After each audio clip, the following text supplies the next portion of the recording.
Chapter 6. After Kim-ki had gone 1 moon, we began to watch for his return. Every day someone went to this cliff to scan the sea. Even on stormy days we went, and on days when fog shrouded the island. During the day there was always a watcher on the cliff, and each night, as we sat around our fires, we wondered if the next sun would bring him home. But the spring came and left, and the sea was empty. Kim-ki did not return. There were few storms that winter, and rain was light and ended early. This meant that we would need to be careful of water. In the old days, the springs sometimes ran low, and no one worried, but now everything seemed to cause alarm. Many were afraid that we would die of thirst. "There are new, more important things to ponder," said Matsiap, who had taken Kim-ki's place. Matsiap meant the Aleuts, for it was now the time of year when they had come before. Watchers on the cliff began to look for the red sails, and a meeting was held to plan for what to do if the Aleuts came. We lacked the men to keep them from landing or to save our lives if they attacked us, which we were certain they would do. Plans were therefore made to flee as soon as their ship was sighted. Food and water were stored in canoes, and these were hidden on the rocks at the south end of the island.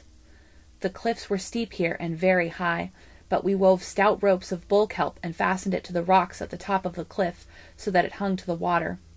As soon as the Aleut ship was sighted, we would all go to the cliffs and let ourselves down one at a time. We would then leave in our canoes for the island of Santa Catalina. Although the entrance to the Coral Cove was too narrow for a ship to pass through safely at night, men were sent there to watch the cove from dusk to dawn, besides those who watched during the day. Shortly afterwards, on a night of fine moon, one of the men came running back to the village. Everyone was asleep, but his cries quickly awakened us. "The Aleuts!" he shouted. "The Aleuts!" It was news we expected. We were prepared for it, yet there was much fear in the village of Galasat. Matsiap strode from hut to hut, telling everyone to be calm and not to lose time packing things that would not be needed. I took my skirt of yucca fiber, however, for I had spent many days making it, and it was very pretty, and also my otter cape. Quietly we filed out of the village along the trail that led towards the place where our canoes were hidden. The moon was growing pale, and there was a faint light in the east, but a strong wind began to blow. We had gone no farther than half a league when we were overtaken by the man who had given the warning. He spoke to Matsiap, and we all gathered around to listen to him. "I went back to the cove after I gave the alarm," he said. "When I got there, I could see the ship clearly. It is beyond the rocks that guard the harbor. It is a smaller ship than the one which belonged to the Aleuts. The sails are white instead of red." "Could you see anyone?" Matsiap asked. "No." "It is not the same ship which was here last spring?" "No."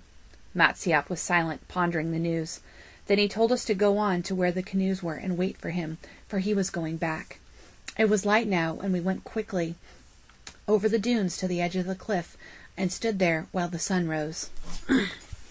The wind grew cold, but fearing that those on the ship would see the smoke, we did not start a fire, though we had meal to cook breakfast. Instead, we ate a small quantity of dried abalone, and afterwards my brother Ramo climbed over the cliff. No one had been down to the rocks since the canoes were hidden, so we did not know whether they were still safe or not. While he was gone, we saw a man running along the dunes. It was Nanko, carrying a message from Matsiap. He was sweating in spite of the cold, and he stood trying to catch his breath. We all waited, urging him to talk, but his face was happy, and we knew that he brought us good news. "Speak!" everyone said in chorus. "I've been running for more than a league," he said. "I cannot talk." "You are talking," someone said. "Speak, Nanko, speak," cried many voices. Nanko was having fun with us. He threw out his chest and he took in a deep breath. He looked around at the circle of faces as if he did not understand why everyone was staring at him. "The ship," he said at last, saying the words slowly, "does not belong to our enemies, the Aleuts. They are white men on this ship, and they have come from that place where Kim-ki went when he left our island." "Has Kim-ki returned?" an old man broke in. "No, but it is he who sent the white men and told them to come here." "What do they look like?" Lape asked. "Are there boys on the ship?" asked Ramo, who had come back with his mouth full of something. Everyone seemed to be talking at once. Nanko made his face stern, which was hard for him to do because his mouth had been cut in the battle with the Aleuts, and ever since then he always seemed to smile. He held up his hand for silence. "The ship has come for one reason," he said, "to take us away from Galasat." "To what place?" I asked.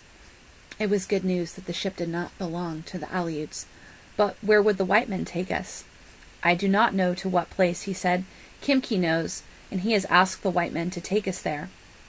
Saying no more, Nanko turned back, and we followed him.